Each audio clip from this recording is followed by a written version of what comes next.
Courtney, your response was well thought out.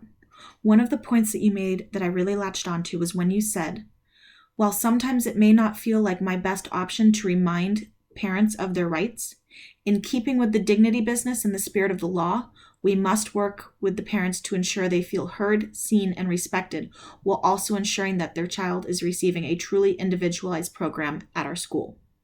Right now, I'm working on my running project surrounding the procedural safeguards. In my research, this is one thing that came up. People higher up in the schooling system did not want to stop and explain the rights to parents besides just handing them the procedural safeguards.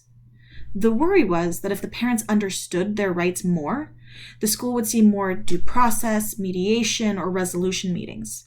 The school may also have to pay more money for paraprofessionals, extended school years, and other services. Unfortunately, the people who are able to understand procedural safeguards are usually the wealthier, more educated families. These families are the ones usually receiving more support because they can leverage their privilege to get them.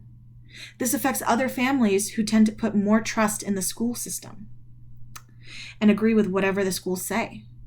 This was explained throughout our Voulgarides and Sauer readings from this week. So how can we make sure that the parents thoroughly understand their rights and make sure that their child understands their right as well, since they do switch over to them once they turn 18?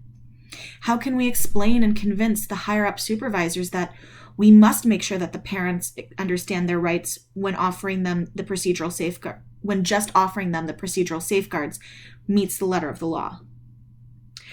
When we completed the IEP checklist in a previous unit, there was a section on it about parent voices being heard and reflected in the IEP. Using this checklist may help to make sure that it happens. So, what do you think about making a checklist surrounding IEP meetings? What would you put on it? One idea could be explaining the procedural safeguards in a way that the family understands.